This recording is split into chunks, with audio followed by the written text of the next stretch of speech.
Hello friends, welcome back to my channel Gyan Sankalp. तो friends, ये मेरा इंडियन पॉलिटिकल थिंकर्स की सीरीज चल रही है। ये मैं यूजीसी नेट के सिलेबस में जितने भी इंडियन पॉलिटिकल थिंकर है वो सारा मैं आपको कंप्लीट कराऊंगी।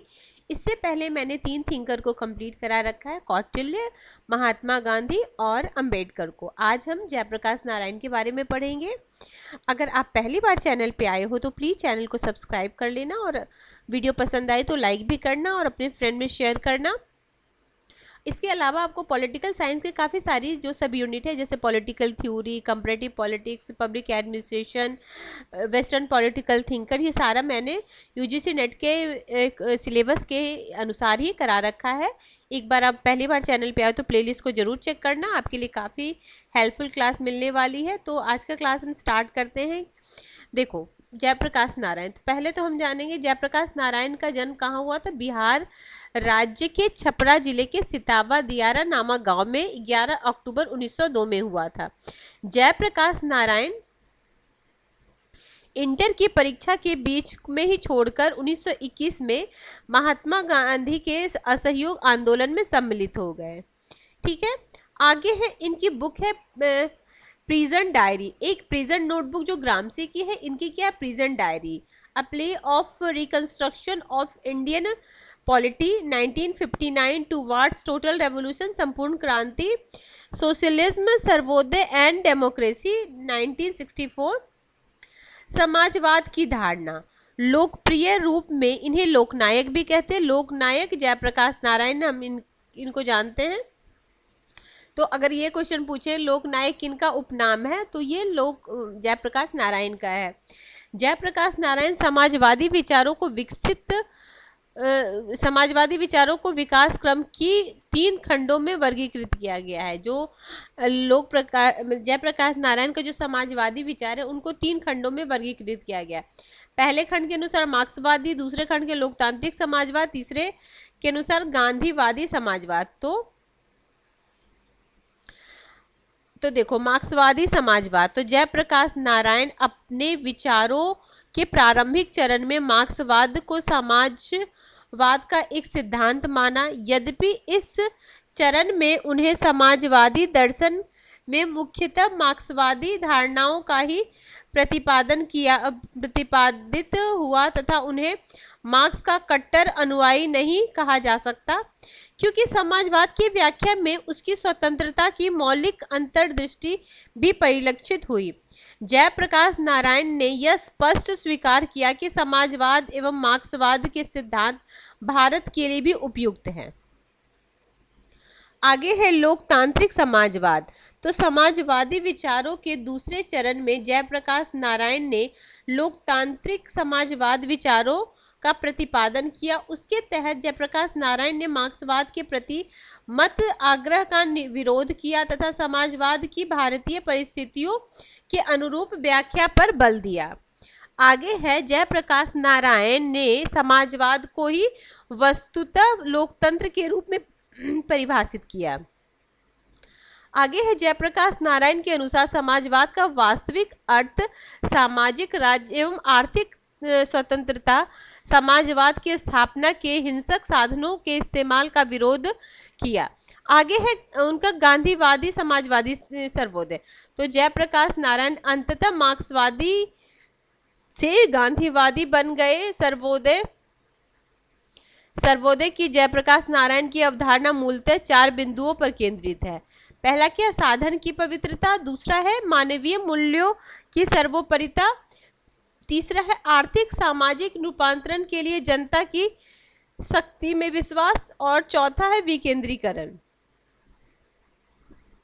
तो जयप्रकाश नारायण के अनुसार सर्वोदयी समाज नई व्यवस्था के निर्माण के लिए मूलतः प्रेम, अहिंसा और करुणा की शक्ति पर विश्वास करता है। अहिंसा, प्रेम और करुणा की शक्ति से संगठित स्वरूप को जयप्रकाश नारायण ने लोक शक्ति या जनशक्ति की संज्ञा दी। आगे है जयप्रकाश नारायण ने सर्वोदयी समाज के अंतर्गत समाजवाद के नैतिक पक्ष पर बल दिया। ठीक है, तो सर्वोदय ऐसे नहीं, नैतिक पक्ष पे उन्होंने विशेष बल दिया। जयप्रकाश नारायण के अनुसार सर्वोदयी समाज एक अहिंसक क्योंकि ये गांधीवादी से प्रेरित है ना। अहिंसक, शोषण मुक्त, सहकारी समाज आदर्श प्रस्तुत करेगा। सर्वोदयी समाजवाद की व्यवस्था का आधार प्रतियोगिता नहीं होगी, अपितु यह सहयोग पर आधारित सामाजिक अर्थव्यवस्था होगी। आगे है, सर्वोदयी समाज की संरचना जाति या वर्ग पर आधारित नहीं होगी। क्या होगी? जाति और वर्ग पे आधारित नहीं होगी। सर्वदलीय जो समाज होगा उसकी संरचना, जैसे पहले के समाज में जाति के हिसाब से काम दिया जाता ना, जो जिस जाति के रहते उस हिसाब से काम करते थे। तो समाज जयप्रकाश नारायण के अनुसार जो सर्वोदय समाज बनेगा उसमें जाति या वर्ग पर आधारित नहीं होगा। ये इनकी फेमस बुक है, अपने कई बार एग्जामों में देखा होगा। मैच द फॉलोइंग में आता व्हाई सोशलिज्म 1936। वर्ष 1949 में अपने एक लेख माई पिक्चर ऑफ सोशलिज्म में जयप्रकाश नारायण ने निम्नलिखित विचार दिए। क्या क्या विचार दिया? पहला दिया, ग्राम पंचायत द्वारा सहकारी खेती की जाएगी। भारी उद्योग पर राज्य का स्वामित्व एवं प्रबंध होना चाहिए। छोटे उद्योगों एवं उत्पादकों का नियंत्रण होना चाहिए। राज्य की भूमिका सीमित होनी चाहिए। ठीक है।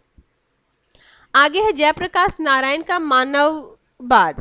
तो जयप्रकाश नारायण ने मानव के स्वभाव की संतुलित व्याख्या की।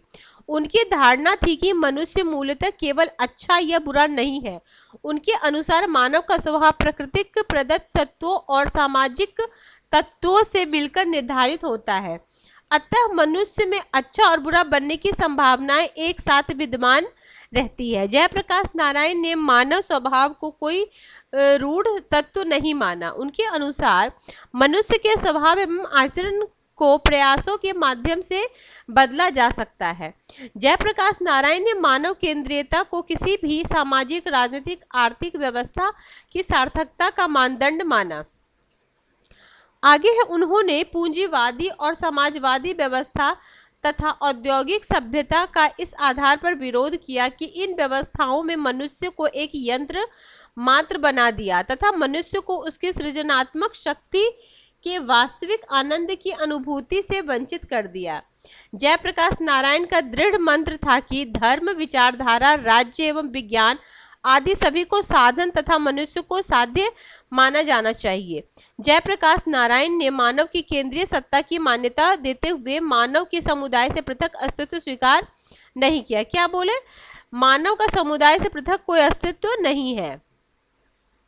तो जयप्रकाश नारायण ने समाज की आत्मा की स्वतंत्रता तथा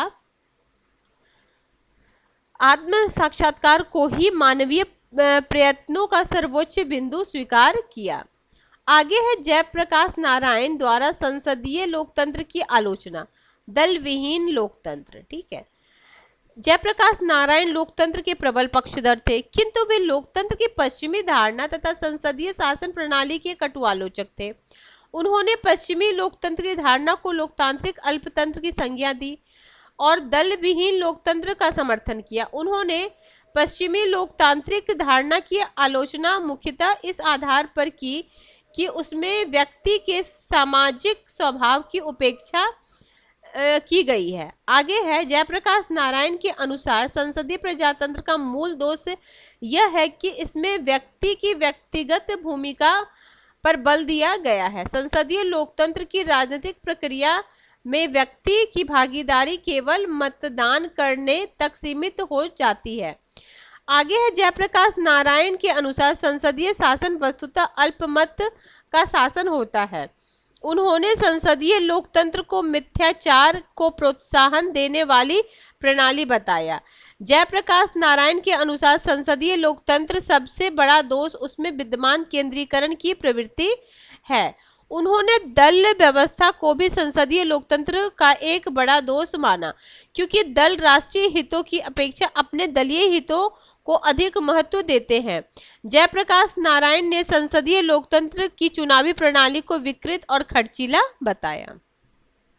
आगे जयप्रकाश नारायण की लोकतंत्र की संकल्पनाएं। तो जयप्रकाश नारायण की लोकतंत्र की संकल्पना में लोकतंत्र को शासन का एक संस्थागत व्यवस्था तथा नैतिक मूल्यों की एक व्यवस्था माना गया। उनके अनुसार ये नैतिक अपेक्षाएं लोकतंत्र से अनिवार्य रूप से जुड़ा हुआ है। लोकतांत्रिक व्यवस्था की अनिवार्य नैतिक अपेक्षाएं निम्नलिखित है। पहला है, जनता की लोकतंत्र के लिए नैतिक प्रशिक्षण आवश्यकताओं का परिसीमन, स्वतंत्रता के साथ दायित्व की व्यवस्था, आर्थिक न्याय, सामाजिक क्रांति। जयप्रकाश नारायण के सामुदायिक लोकतंत्र की धारणा। भारत के लिए सामुदायिक प्रजातंत्र को उन्होंने एक आदर्श लोकतंत्र प्रणाली माना। उनकी संकल्पना मुख्यतः तीन प्रेरणाओं पर आधारित है। पहला, राज्य व्यवस्था की प्राचीन भारतीय परंपरा। दूसरा है मानवीय की मूलभूत सामुदायिक प्रवृत्ति। और तीसरा, सत्ता के आधार पर व्यापकता। फ्रेंड्स, ये वीडियो आप 2 से 3 बार सुन लेना, पहले तो स्लो मोड में, फिर आप इसको वीडियो को स्पीड बढ़ा के भी, यूट्यूब में ऐसा फीचर है, आप 2x पे या 1.5 पे सुन लेना, ताकि आप 2-3 बार अगर वीडियो सुनोगे ना तो आपको जो थिंकर्स की जो ओवरऑल जो उनका कॉन्सेप्ट है वो समझ में आ जाएगा। सॉरी। अब फ्रेंड, इसके अलावा मेरे चैनल पे आपको बहुत सारे यूजीसी नेट के प्रीवियस ईयर के क्वेश्चन भी मिल जाएंगे। मोस्ट एक्सपेक्टेड क्वेश्चन की सीरीज भी मैं लेके आई हूँ।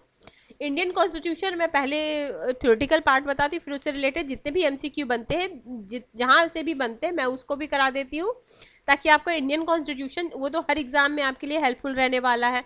और इंडियन कॉन्स्टिट्यूशन से तो हमारा क्वेश्चन गलत नहीं होना चाहिए, क्योंकि उसमें भी गलत हो जाएगा तो फिर तो एग्जाम क्रैक करना मुश्किल हो जाएगा ना, तो वो उसको अच्छे से कर लेंगे हम। और बाकी भी पोर्शन मैं करा रही हूँ, उसमें भी कोई दिक्कत नहीं होगी। अभी अगर आपने बिहार पीजीटी दिया होगा, उसमें भी अगर आप सिस्टमेटिक देखो, अब एक वीडियो 2 वीडियो आप देखोगे तो नहीं होगा। आप पूरी वीडियो, मैंने जब से स्टार्ट किया है, अगर आप मेरी पूरी वीडियो देखोगे तो मैंने प्लेलिस्ट ऑलरेडी इसलिए बना रखी है और सेग्रीगेट कर रखा है। मोस्ट एक्सपेक्टेड क्वेश्चन भी करा रखी हूँ, इसके अलावा थ्योरेटिकल पोर्शन भी करा रखी हूँ, यूजीसी नेट के प्रीवियस ईयर की भी क्वेश्चन करा रखी हूँ। अगर आप बहुत सारे मेरे सारे वीडियो लगभग देख लोगे तो इसमें इस बार छत्तीसगढ़ में भी काफ़ी सारे क्वेश्चन आए हैं मेरे पढ़ाए हुए पार्ट से, और बिहार में तो आए ही आए हैं। अब देखो, अब ये वाला बहुत ही ध्यान से देखो। प्रारंभिक स्तर पर उन्होंने ग्राम सभा होगी, क्षेत्रीय स्तर पर पंचायत समिति होगी, जिला स्तर पर जिला परिषद कार्यपालिका होगी, प्रांतीय स्तर पर प्रांतीय सभा गठित होगी, राष्ट्रीय स्तर पर राष्ट्र सभा गठित होगी। आगे है, राष्ट्रीय सभा के लिए प्रतिनिधियों का निर्वाचन प्रांतीय समिति द्वारा किया जाएगा। आगे है, राष्ट्र सभा राष्ट्रीय स्तर पर कार्यपालिका की नियुक्ति करेगी, जो राष्ट्र सभा के प्रति उत्तरदायी होगी। आगे है, सामुदायिक प्रजातंत्र की आर्थिक संरचना। जयप्रकाश नारायण के अनुसार आर्थिक नियोजन, उत्पादन एवं वितरण के विकेंद्रीकरण द्वारा आर्थिक प्रजातंत्र की स्थापना की जा सकती है। आगे है, जयप्रकाश नारायण की संपूर्ण क्रांति की अवधारणा। ये तो डेट भी याद रखना, 5 जून 1974 को पटना के गांधी मैदान में इंदिरा गांधी सरकार की अस्वीकार नीतियों के विरुद्ध उन्होंने संपूर्ण क्रांति की घोषणा की थी। अभी पूछ लेगा संपूर्ण क्रांति की घोषणा कब की थी, किस डेट को। आजकल डेट फैक्ट वाले क्वेश्चन भी बहुत सारे आते हैं, तो आपको बिल्कुल ध्यान रखना। पर 5 जून को और क्या होता है, ठीक है, याद, उससे कोरिलेट कर लो। एनवायरनमेंट डे होता है ना 5 जून, तो उससे कोरिलेट करके कर लेना। जयप्रकाश नारायण के अनुसार संपूर्ण क्रांति में व्यक्ति और समाज दोनों में सर्वाधिक परिवर्तन लाने का लक्ष्य होगा करने के, ठीक है, अब होगा निम्नलिखित 7 आयाम। अब ये भी एग्जाम में पूछा कि 7 आयाम पे, देखो सामाजिक क्रांति, आर्थिक क्रांति, देखो 3-4 चीज तो एकदम बिल्कुल, देखो सामाजिक, आर्थिक, राजनीतिक, सांस्कृतिक, वैचारिक, शैक्षणिक और नैतिक और आध्यात्मिक, 7 क्रांतियां थी इसमें, ठीक है। जयप्रकाश नारायण ने मानव के ऐसे दृष्टिकोण की कल्पना की जिसमें भौतिक आवश्यकताओं की पूर्ति को आवश्यक माना जाए, किंतु मनुष्य उन भौतिक वस्तुओं को स्वयं में साधन न माने, अपितु एक आध्यात्मिक लक्ष्य की चेतना उसकी प्रत्येक गतिविधियों तथा इच्छाओं को मर्यादित करे। जयप्रकाश नारायण ने संपूर्ण क्रांति के सामाजिक आयाम के अंतर्गत ऐसे समाज की संरचना के लिए प्रतिबद्ध व्यक्त की जिसमें छुआछूत, बुरे रिवाजों और जातिवाद का कोई स्थान नहीं होगा। आगे है, संपूर्ण क्रांति और शैक्षणिक आयाम के अंतर्गत उन्होंने विद्यमान शिक्षा प्रणाली को सड़ी गली और निकम्मी प्रणाली की संज्ञा दी। उन्होंने शिक्षा के सारे तंत्र को इस आधार पर पुनर्गठित करने की आवश्यकता बताई जिससे उसका सीधा संबंध देश की समस्याओं से स्थापित हो सके। संपूर्ण क्रांति के आर्थिक आयाम के अंतर्गत उनके अनुसार आर्थिक विकास का लक्ष्य मनुष्य का सुख और आरोग्य होना चाहिए तथा प्रत्येक व्यक्ति को रोजगार तथा न्यूनतम जीवन की सुरक्षा प्राप्त होनी चाहिए। संपूर्ण क्रांति के राजनीतिक आयाम के अंतर्गत जयप्रकाश नारायण ने राज्य शक्ति लोक शक्ति की निर्णायक प्रतिष्ठा की आवश्यकता बताई। उन्होंने ऐसे राजनीतिक व्यवस्था का सुझाव दिया जो राजनीति को मानव कल्याण की साधना का माध्यम बना दे।